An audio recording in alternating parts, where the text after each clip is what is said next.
Bonsoir à tous, bienvenue sur MyTV Caraïbes à la une de l'actualité du 29 avril 2022. Le SNES-FSU dénonce le manque de professeurs dans les collèges et lycées en Guadeloupe. Le SDIS dénonce les exactions commises depuis plusieurs jours au centre de secours de Sainte-Rose. Hier a eu lieu l'ouverture de l'école de musique de la ville de Pointe-à-Pitre. Le SNES-FSU dénonce le manque de professeurs dans les collèges et lycées de Guadeloupe. Pour eux, il n'y a pas assez d'enseignants dans l'académie de la Guadeloupe. En conséquence, des heures, des journées, voire des semaines sont perdues par les élèves. Donc en fait, le SNES et le SNEP ont communiqué sur le manque de professeurs dans notre académie. Ça fait des années qu'on le dénonce et en fait, la rectrice est tellement en difficulté qu'elle est obligée de faire des appels pour recruter 4 professeurs contractuels. Ça veut dire qu'elle a utiliser tout le réservoir des professeurs contractuels déjà. Et comme de toute façon, il y a très peu de titulaires sur zone de remplacement dans notre académie, elle est obligée de faire des appels comme ça, désespérés en fin d'année. Eh bien en fait, il faut comprendre quelque chose, en fait, il faut que la population le comprenne bien, c'est qu'il n'y a pas assez de profs en Guadeloupe. En fait, il manque à peu près, c'est la rectrice qui nous l'a dit, plus de 100 professeurs en Guadeloupe tous les ans. C'est-à-dire que les élèves, dès le début de l'année, on sait que certains n'auront pas de professeurs devant eux. On sait qu'il va y avoir des remplacements de très courte durée, c'est-à-dire que les élèves vont avoir 2 semaines sans professeur, et puis après ils vont avoir un professeur pendant 1 semaine, et puis ensuite on va rechanger. Et donc ça crée une très grosse difficulté pour nos élèves. La bouteille était vide, elle montrait surtout les difficultés qu'a la rectrice. Ils ne sont plus capables aujourd'hui de trouver des enseignants. Et ben, les professeurs sont devant les classes, les professeurs sont devant les élèves, mais le problème c'est qu'il n'y a pas assez de professeurs. Donc en fait, une partie de ces professeurs sont envoyés en France, ils sont formés ici, ce sont des enseignants d'ici qui passent des concours difficiles, des concours externes et des concours internes. Ce sont des concours difficiles et pour certains, ils sont envoyés en France parce que la pénurie à cause du gouvernement qu'on a depuis 5 ans, elle touche toute l'Hexagone aussi. Et donc, on envoie nos professeurs à nous là-bas. Ça fait plus de 10 ans qu'on dénonce ça. En fait, on a une double réflexion, en fait, qui est une réflexion pour les élèves et pour la réussite scolaire, mais aussi pour les personnels. Et en fait, ça fait plus de 10 ans qu'on dit qu'il manque des enseignants ici en Guadeloupe. C'est pour ça qu'on a beaucoup insisté sur le classement de l'éducation prioritaire, sur les classements de l'académie en éducation prioritaire renforcée, parce que nos élèves ont besoin de cette éducation. On a moins d'éducation prioritaire renforcée dans notre académie que dans l'Hexagone. Et ça nous pose un énorme problème, parce qu'on sait qu'on a des grosses difficultés dans notre académie que le rectorat refuse de voir. Alors en fait, le calibrage qu'on a mis dans notre communiqué, c'est un mot très technique, mais en fait, c'est tout simplement, les parents le comprennent bien, les parents des enfants qui sont en collège et en lycée. C'est de combien de professeurs de mathématiques on a besoin de notre académie. Est-ce qu'on a besoin de 800 professeurs de mathématiques? Est-ce qu'on a besoin de 1000 profs de mathématiques? De toute façon, quoi qu'il se passe, c'est que ce nombre de profs est sous-évalué. Donc en fait, les élèves n'auront pas ces professeurs devant eux. Et je prends l'exemple, alors c'est parce que c'est un exemple qui est quand même scandaleux, du lycée des droits de l'homme. Il y a des élèves qui n'ont pas eu SES depuis le début de l'année. C'est-à-dire qu'il n'y a aucun enseignant qui a été nommé là-bas. La difficulté qu'a la rectrice, c'est qu'elle est dans un gouvernement qui casse les services publics et par son rôle, elle pourrait demander ses moyens, mais on sent que c'est difficile parce que notre académie a pris cette habitude de ne pas s'occuper des élèves. On est quand même l'académie qui a le moins d'éducation prioritaire renforcée de tous les Outre-mer. On en a 4 fois moins qu'en Martinique, 6 fois moins qu'à La Réunion. En Guyane, toute l'académie est classée en éducation prioritaire. Donc, nous sommes les mauvais élèves de l'éducation prioritaire et ce sont des choix politiques qui sont des choix anciens et on a sur cette espèce de difficulté avec la rectrice, avec les gens du rectorat, enfin avec les hauts fonctionnaires du rectorat, c'est qu'on a fait une erreur il y a 15 ans, on ne veut surtout pas la corriger. Et tant pis pour nos élèves. C'est une gestion chaotique, on offre des solutions à la rectrice, on fait des propositions. La proposition de l'éducation prioritaire, ce n'est pas quelque chose qui touche la rectrice en elle-même. Ça lui permettrait de demander des moyens supplémentaires à la France de façon tout à fait légale. Nos élèves ont ces besoins, il faut répondre à ces besoins, sinon ce sont des élèves qu'on retrouve dans la rue, en difficulté ensuite.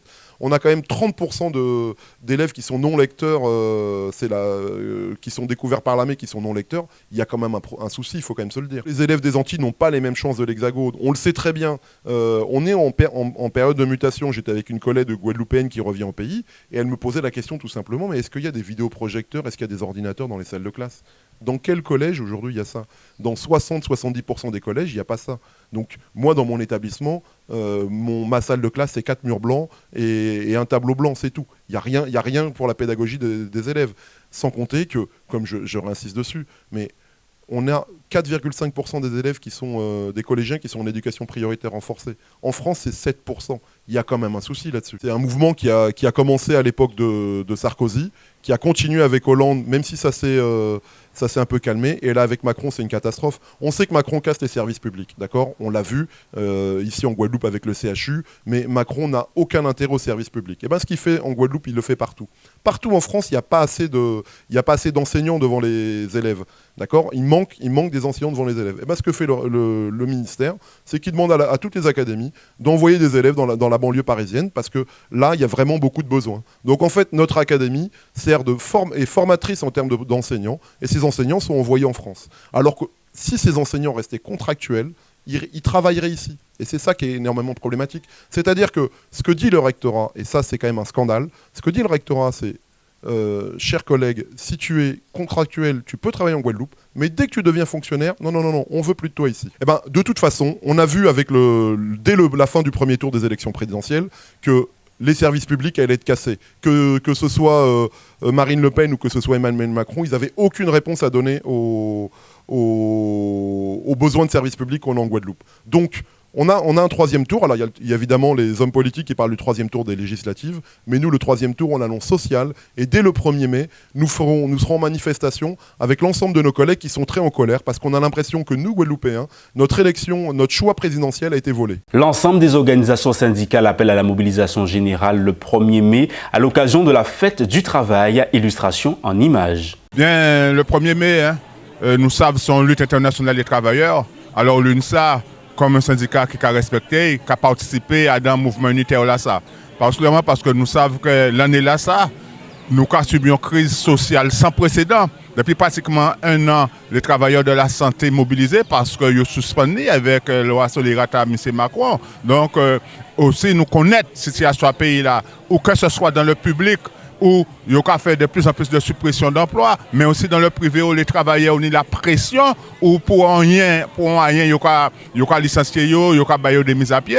Donc nous ne pouvons pas rester insensibles à cela. C'est pour cette raison que nous avons demandé toute la population, mais singulièrement les travailleurs, à rejoindre nous à dans marche là, dans manifestation là que nous avons organisée pour le 1er mai. Et aujourd'hui, nous avons bic là pour faire conférence de presse là, ça pas anodin parce que c'est le lieu où justement les travailleurs de la santé de l'hôpital, et que ce soit l'hôpital public, le CHU, mais aussi le privé, qui a mobilisé, qui a qu'imbé pour contre loi là, ça contre suppression là. Et depuis nous avons rappelé que ces travailleurs là depuis 6 mois ils sont suspendus, ils sont sans salaire, et c'est une manière aussi de porter aussi en coup de main. Donc au niveau de l'UNSA, plus que jamais, nous prenons toute dimension à mobilisation là ça, et nous là.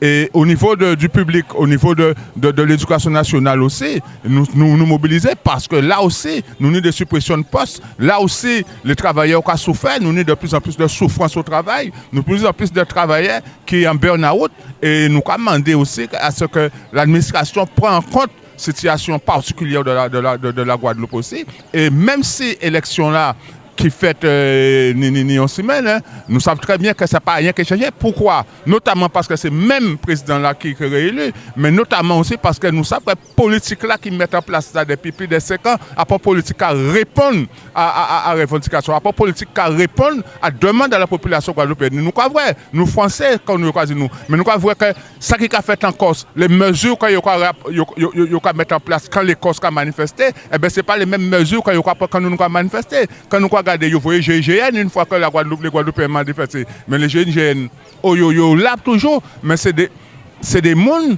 que des forces de l'ordre, vous voyez vraiment quand il y a des répressions, quand il y a effectivement des violences. Est-ce qu'il y a des violences en Guadeloupe? Il était important aujourd'hui qu'on soit réunis autour de cette conférence de presse avec des journalistes, des médias. Donc je remercie à cet effet ta présence parce que c'est important quand tu sois là. Depuis tantôt tu as toujours été avec nous, donc tu n'as jamais lâché l'affaire. Alors, important de faire le point parce que le 1er mai c'est un jour important, c'est la fête du travail. Et la fête du travail doit réunir l'ensemble des Guadeloupéens, quelle que soit la condition sociale, la situation sociale. Et c'est important aussi parce que depuis plus de 2 ans, ça s'est accéléré. La précarité, la pauvreté s'est accentuée en Guadeloupe, sur notre territoire. Et avec la situation des soignants, de tout ce qui se passe, toute la hausse des prix, la vie chère. Donc aujourd'hui, il faut qu'on soit là, il faut qu'on soit ensemble et que le 1er mai doit être une réussite pour nos dimanches. Ça tombe le dimanche, donc nous sommes tous libres et ça nous permettra aussi d'être en famille, d'être entre amis, entre collègues, que ce soit chômeurs aussi, que ce soit des collègues volontaires, du personnel administratif et technique, des pompiers professionnels. C'est aussi l'occasion de montrer notre solidarité à travers tous les combats que mène le collectif. Mais aussi c'est un clin d'œil aussi fait à nos camarades de pompiers qui sont aujourd'hui intéressés par des affaires judiciaires et que de même, je crois le 5, il y a ceux qui passent devant le tribunal à cour d'appel à Basse-Terre suite à la décision du juge. Il y a aussi toute cette notion de souffrance qu'il y a pour les Guadeloupéens, pour nos collègues, pour les soignants. Donc j'appelle solennellement l'ensemble des Guadeloupéens à venir nous rejoindre, quelle que soit la situation, qu'on soit chômeur, qu'on soit retraité, qu'on soit en situation de handicap, nous avons tous rendez-vous, ce 1er mai dimanche à Pointe-à-Pitre. Et qu'il pleuve, qu'il grêle, on sera présent. Aujourd'hui a eu lieu la 10e édition de l'Arco Santé au BIC du Centre hospitalier universitaire de la Guadeloupe. La farine locale et l'autonomie alimentaire du territoire étaient mises en avant. Alors je suis l'ami santé et je fais du pain rustique à la base de farine de fruits à pain, manioc, pois chiches, patates douces, bananes vertes. Et j'ai mes farines de fruits à pain, manioc, pois chiches, patates douces, tout ce qui est à base de farine sans gluten. Je fais aussi des cookies avec les mêmes farines, un peu de farine de manioc, un peu de farine de riz et de maïs avec le pain. Mes rochers coco, farine de manioc et mes puddings farine de manioc. Cette farine-là, en question, surtout le manioc, facile la digestion et tu peux manger beaucoup de pain. En fait, tout ce qui est à la base de manioc, tu peux en manger beaucoup, tu ne vas pas grossir. Ça, c'est une certitude. Le syndicat des sapeurs-pompiers professionnels volontaires et des professionnels administratifs, techniques et spécialisés du SDIS 971 FO dénonce les exactions commises depuis plusieurs jours au niveau du centre de secours de Sainte-Rose. Des engins de secours siphonnés et du matériel dérobé mettant en difficulté les professionnels dans leur mission tout en mettant en danger la population. Je suis ici présent au centre d'incendie et de secours de Sainte-Rose. Par rapport au fait que les personnels nous ont fait remonter via leur chef de centre des difficultés très particulières et des problématiques de vol de carburant au sein du centre. Et donc il a fallu que immédiatement je me rende sur les lieux afin déjà dans un premier temps d'écouter le personnel, de prendre leurs doléances et également de prendre en compte leurs propositions. Alors pour revenir un petit peu sur les faits, déjà mardi dernier, il y a des individus qui se sont introduits dans le centre de secours et qui nous ont siphonné des bacs d'essence des véhicules. Et les agents se sont rendus compte de cela au départ d'une intervention, ce qui aurait pu être particulièrement délicat pour nous parce qu'il s'agissait d'une intervention pour feu. Heureusement, ils ont été très très réactifs et immédiatement, ils ont pu récupérer un second véhicule et se rendre sur l'intervention et assurer leur intervention dans les meilleures conditions. Mais malgré tout, ce n'est pas une situation idéale pour eux. Et ne voilà-t-il pas que, donc, par rapport à cela, je voulais dire quand même que immédiatement la direction a quand même réagi et la sécurité du centre a été renforcée avec notamment des barrières, la barrière qui a été clôturée avec la mise en place d'une chaîne et d'un cadenas. Et hier soir, dans la nuit, il y a encore des individus qui se sont introduits dans le centre, qui ont sectionné la chaîne qui avait été mise en place et qui ont de nouveau siphonné des bacs de 2 véhicules d'intervention et qui se sont introduits également dans le véhicule personnel d'un agent. Donc là, les agents sont stressés, ils sont angoissés, de peur aussi de se retrouver confrontés à ces individus éventuellement la nuit en partant en intervention. Et donc là, nous envisageons au niveau de la direction de mettre en place un système de gardiennage dans un premier temps Et par la suite, nous allons, avec les personnels, trouver des solutions pérennes pour répondre à leurs attentes qui ont été prises en compte. Alors aujourd'hui, nous sommes à Sainte-Rose parce que les collègues sont excédés. Alors, depuis quand même 4 à 5 jours, nous faisons l'objet d'exactions répétées où les engins sont siphonnés, sont sans carburant. Et nous-mêmes, nous est arrivé aussi de partir d'intervention que les véhicules s'arrêtent sur un feu d'habitation. Et on a été changé d'engin. L'engin encore était vide. Donc à plusieurs reprises, les engins sont siphonnés, donc pas de carburant. Hier soir encore, on a fait l'objet de vols. Les véhicules des agents ont été aussi détériorés, détroussés. Les engins ont encore été siphonnés, malgré précaution. Donc les camarades et les collègues sont vraiment désespérés. Donc on demande à ce que notre direction puisse prendre les choses en main et qu'il y ait quand même des agents de sécurité qui puissent assurer leur sécurité au sein de l'établissement afin qu'à leur tour ils puissent assurer leurs missions qui leur sont propres. Alors, il est vrai que Sainte-Rose est sensible pour nous parce que ça fait un moment que nous demandons à ce que cette caserne soit reconstruite. Parce qu'il y a vraiment un problème d'insalubrité, de sécurité malgré le voisinage. Malheureusement, ça prend du temps. Ça prend du temps alors qu'on a eu les paroles fermes et définitives du nouveau président du conseil départemental, M. Losbar. Jusqu'à présent, les choses traînent en longueur, les choses ne bougent pas, n'avancent pas. Et les agents ont décidé de ce jour, si à 18h, il n'y a pas d'agent de sécurité pour assurer leur sécurité afin qu'ils puissent laisser les engins ainsi que leurs véhicules personnels en toute sécurité et en bonne conscience, ils exerceront l'ordre de retrait parce que c'est trop flagrant. Et le nord Basse-Terre sera dépourvu en engin, en feu et surtout ne sera pas couvert sanitairement. D'accord ?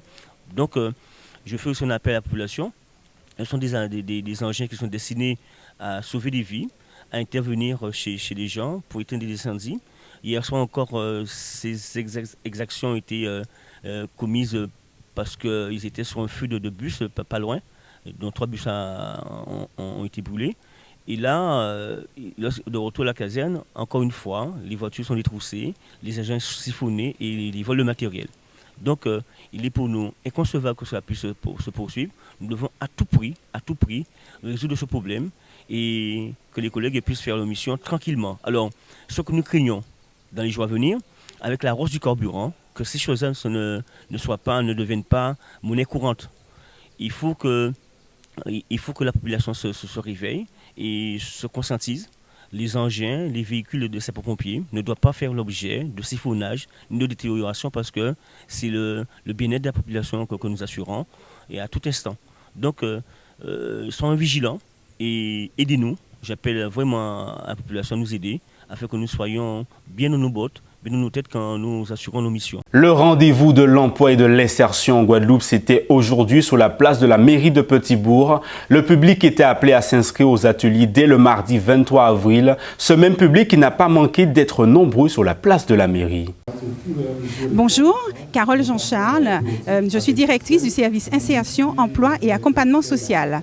Donc, c'est un service en fait qui s'occupe d'accompagner les stagiaires durant toute leur formation, que ce soit au niveau de l'insertion sociale, donc leur permettre d'acquérir tous les outils dont ils pourraient avoir besoin pour entrer en contact avec le monde de l'entreprise, donc au travers d'ateliers que nous mettons en place, et des ateliers sur les CV, les lettres de motivation, l'estime de soi, savoir se présenter à un chef d'entreprise. Et nous avons aussi un service social qui permet aussi aux stagiaires d'être accompagnés durant toute leur formation par rapport aux différents problèmes qu'ils pourraient rencontrer d'ordre social, par exemple au niveau de l'hébergement, au niveau de leur déplacement, au niveau de leur alimentation. Voilà, et bien nous accompagnons les stagiaires durant toute leur formation à Guadeloupe Formation. Oui, bonjour à tous. Donc, je suis l'adjudant Passé Coutrin du service militaire adapté, le régiment du service militaire adapté de la Guadeloupe, qu'on connaît tous au nom du RSMA. Donc c'est un dispositif d'insertion socio-professionnelle, un dispositif militaire pour les jeunes de moins de 26 ans et à partir de 18 ans. Donc qui sont éloignés de l'emploi, des jeunes de la Guadeloupe, mais également des îles du Nord. Donc nous sommes là aujourd'hui pour pouvoir répondre à l'invitation de la ville de Petit-Bourg. Donc à chaque fois qu'on est sollicité, nous répondons présents. Nous sommes là pour les jeunes. Depuis l'année dernière, nous avons fêté les 60 ans du RSMA. Et donc nous avons régulièrement, chaque mois, nous avons des formations à proposer. Nous avons un site sur lequel les jeunes peuvent aller se renseigner, le rsma.gp. Nous avons également, depuis l'année dernière, ça a été annulé à cause de la crise sanitaire. Mais cette année, nous avons les journées portes ouvertes, les 14 et 15 mai. Donc nous invitons toute la Guadeloupe à venir découvrir les formations du RSMA, ce que propose le RSMA. Nous proposons également nous avons 2 offres. Des volontaires stagiaires, pour ceux qui veulent effectuer des formations, mais également des volontaires techniciens, des jeunes qui veulent avoir une première expérience professionnelle. Donc c'est sous forme de CDD, de contrat à durée déterminée, renouvelable 4 fois. Donc ça, c'est réservé aux jeunes diplômés. Donc, alors que si vous voulez faire une formation RSMA, vous n'êtes pas obligé d'être diplômé. Il y a des conditions pour certaines formations, mais un jeune démuni, qui est illettré, qui est en situation de désocialisation, ce jeune-là, il est ciblé par le RSMA. Nous venons en aide aux jeunes qui ont ce profil en Guadeloupe. Bonjour, Cindy Maulois, responsable administrative de la base nautique de Pointe-à-Bacchus à Petit-Bourg. Bonjour, Vouzio Diego, moniteur à la ville de Petit-Bourg, la base nautique de Petit-Bourg. Bonjour, Grégory Dier, agent de la ville à la base nautique de Pointe-à-Bacchus et aussi moniteur. Félicitations, merci. Bonjour, Victor Jean-Noël, responsable technique de la base nautique de Petit-Bourg. Alors, la base nautique présente nouvellement ouverte, présente un certain nombre d'activités et Madame Cindy Maulois va vous dire quelques mots là-dessus. Alors au niveau de la base, on a du kayak, on a du stand-up paddle et on a de la voile traditionnelle. On a commencé avec les scolaires et au fur et à mesure, on va étendre nos activités avec les adhérents via une association. Super. Et donc, on a commencé les activités avec le lycée qui est à proximité. On va poursuivre avec le collège et les classes primaires. Et assez rapidement, on va poursuivre avec la voile traditionnelle parce qu'on a une flotte de 5 canots, des tout petits canots qui n'existent nulle part ailleurs. Donc ça sera une nouveauté pour la base. Et donc on va accueillir aussi bien le grand public, les jeunes, que les scolaires sur ces supports-là. Et bien évidemment, nos moniteurs sont motivés, ils sont amenés à partir en formation. Je représente Fort Entreprise, donc mademoiselle Gratier-Robert, chargée de formation. Aujourd'hui, nous proposons des formations. Donc Fort Entreprise, c'est un centre de formation qui existe depuis 35 ans, qui a différentes entités, donc en Martinique, aux îles du Nord et Fort Alternance. Aujourd'hui, sur la manifestation, nous sommes présents avec Fort Entreprise et Fort Alternance. Donc Fort Entreprise propose des formations spécifiques, particulièrement dans le BTP. Dont on dit SKSS, NACL, etc. Nous proposons aussi des formations spécifiques pour les demandeurs d'emploi. Donc par exemple serveur en restauration, conseiller en images et en magasin, opérateur logistique et préparateur de commandes. Sinon, Fort Entreprise accompagne les entreprises dans le développement de leur plan de compétences. Donc par exemple, on travaille avec des entreprises comme la mairie de Petit-Bourg, où on a eu des salariés en formation chez nous, sur des formations spécifiques comme secouriste du travail, CACES ou autres. Particulièrement dans l'agriculture aussi, je m'en occupe particulièrement sur des opérations sur la formation des salariés dans la banane. Voilà. Concernant cette manifestation à Petit-Bourg, une manifestation très intéressante puisque on vient de passer 2 années assez compliquées en termes d'emploi, en termes d'insertion pour les entreprises aussi. Plein de personnes sont profitées de cette période pour être en reconversion parce que y a un certain ras-le-bol de leur profession. Ils ne veulent plus faire de métier alimentaire, ils veulent faire quelque chose qui les intéresse et qui les passionne. On est beaucoup resté à la maison, on s'ennuyait. Donc voilà, les salariés aussi qui étaient dans des cadres professionnels où ils sont là depuis des années et qui se disent oui mais je fais ça et au final ça ne m'intéresse pas vraiment, cherchent à faire autre chose. Donc on est là pour les accompagner. Oui, bonjour, je suis Madame Timbali Christiane. Je suis venue représenter 2 aides de la région, mais je trouve que c'est une très belle initiative de mettre à disposition des jeunes des stands qui leur permettront de se renseigner et être au fait de leurs projets et de leur avenir. Alors Corinne Pétro, directeur de la solidarité, de la cohésion sociale et du CCAS de la ville de Petit-Bourg. Donc nous sommes aujourd'hui sur le stand de la ville de Petit-Bourg puisque nous présentons les actions du CCAS et du point multi-accueil social. C'est vrai que dans le cadre de cette manifestation, il est prévu de mettre en avant l'aspect social aussi, que des demandeurs d'emploi ou des personnes qui recherchent une formation ou un stage peuvent avoir des difficultés en matière sociale, des freins qui leur permettent pas de pouvoir aller vers l'emploi, aller vers des stages. Donc le CCAS ou le PMAS peut apporter des solutions. La Fondation KLB est un groupement de société de M. Barbeux afin de mener à bien la préservation et le développement des valeurs humaines et patrimoine culturel pour un développement économique basé sur le social solidaire, multisecteur, pour mieux vivre ensemble, pour lutter contre l'exil forcé des jeunes, pour lutter contre la grande pauvreté, pour le rayonnement et la valorisation permanente de cette partie de la France au-delà des océans. L'ensemble des actions que la Fondation veut mettre en action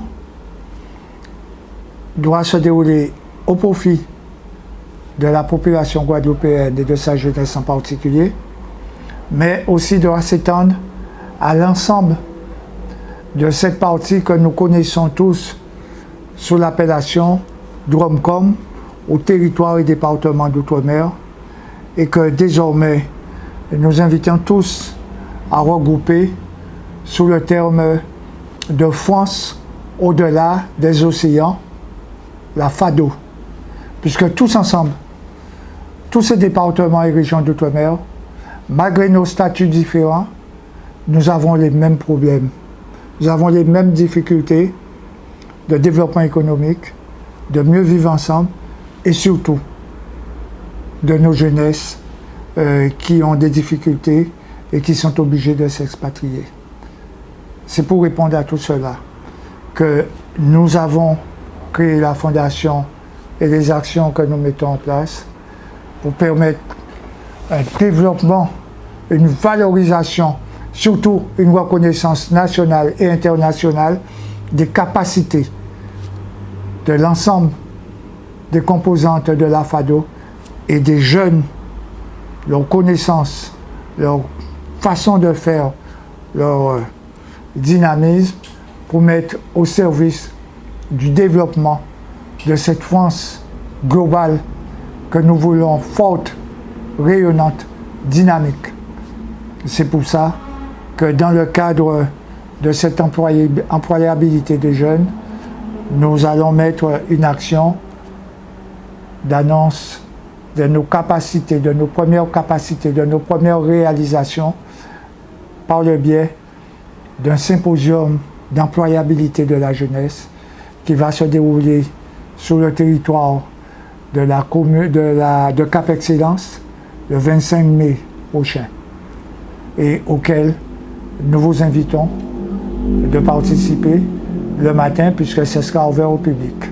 Hier a eu lieu l'ouverture de l'école de musique de Pointe-à-Pitre en collaboration avec l'Institut Chopin qui sera désormais implanté dans l'une des salles du centre culturel Reminiscota au lieu de culture dont l'architecture typique du 19e siècle souligne le patrimoine historique de la cité. L'école va accueillir dans un premier temps 3 disciplines, piano, chant et guitare dès le début du mois de mai. C'était un très grand moment, cette soirée marque un éveil, un réveil de Pointe-à-Pitre, ville d'art et d'histoire, ville de culture. Et on a vécu de très grands moments comme ça, à l'époque où Pointe-à-Pitre était animé de manifestations de grand standing. Ce soir, nous recevons un grand pianiste de renommée mondiale. Il est polonais, il s'appelle Maciej Gąski. Et c'est, excusez mon accent. Et c'est quelqu'un qui a déjà tourné à travers l'Europe, la Chine, les États-Unis, l'Égypte. Il a déjà fait plus de 600 concerts. Donc c'est une grosse pointure que nous recevons ce soir à Pointe-à-Pitre et nous en sommes tout fiers. Absolument, on dit que la musique adoucit les mœurs, la musique participe à l'apaisement, au lien social, puisque quand on vient au concert, on se rencontre, on discute et après plusieurs mois de fermeture et de frustration, c'est un grand moment pour nous, pour les Pointois et la Guadeloupe, de sortir, de respirer, de rencontrer des amis. Et chacun sait combien il manque à Pointe-à-Pitre que le Centre des Arts, qui est fermé depuis plus d'une dizaine d'années. Et donc pour nous, c'est vraiment une fierté d'offrir cette opportunité aux Pointois. Donc normalement, les inscriptions sont ouvertes dès maintenant. Et l'école va ouvrir progressivement en fonction de l'avancement des travaux qui se font effectuer maintenant au centre de Minnesota. Donc on planifie de démarrer avec les cours de piano, cours de guitare et cours de cas. Maintenant, après, en fonction des demandes, on va embaucher d'autres professeurs de musique de Guadeloupe qui vont donner des cours ici. Par contre, les spécificités de notre établissement, ce seront aussi des cours online avec des professeurs reconnus d'Europe qui vont participer aussi dans notre programme d'enseignement. Ici, à Pointe-à-Pitre, j'ai un studio Institut Chopin où je forme des pianistes, des jeunes pianistes de plus de 30 ans. Et tout simplement, M. le maire, qui est projet de cette d'ouverture de cette école-là, il m'a fait confiance. J'espère que je vais bien tenir tous mes engagements. On va devenir une bonne école de musique qui manque vraiment à Pointe-à-Pitre depuis la fermeture du Centre des Arts. J'ai commencé le piano à l'âge de 5-6 ans. Ça doit faire maintenant une bonne 11aine d'années que je pratique cet instrument. Demain, j'interviens au festival de piano à la cathédrale de Saint-Pierre et Saint-Paul dans mon instrument qui est le piano, en compagnie de M. Baer, d'autres interprètes, chanteurs, chanteuses et pianistes également aussi. Donc voilà. Yes, it is my first time and I'm so happy that I can be here. I'm impressed of the country, of the place. Just didn't see too much because I came yesterday evening. But I like very much the place. I don't know music from Guadeloupe, just I had some experience that I teach online, the student of Professor Baer. So he came from Guadeloupe, but he just played for me European music. So I hope that next days maybe I will learn some new music for me. Yeah, that's a project that I'm playing here, 3 recitals, and I'm giving master classes. One is today. Tomorrow I'm going to play in Cathedral and then in Café Philosophie. And I'm going to play pieces of Chopin, Liszt and Glass. A noter qu'un show mode Conscience en beauté organisé par Kémé aura lieu demain dès 16h au BIC du CHU de la Guadeloupe en soutien au personnel soignant suspendu. Pour rappel, la Guadeloupe, Saint-Martin, Saint-Barthélemy restent en vigilance jaune pour fortes pluies et orages. Une amélioration est prévue demain dans la journée. Voilà pour l'actualité du jour. Je vous rappelle l'une des informations principales. Le SNES FSU dénonce le manque de professeurs dans les collèges et lycées de Guadeloupe. C'est la fin de votre édition. Merci de nous avoir suivis sur MyTV Caraïbes.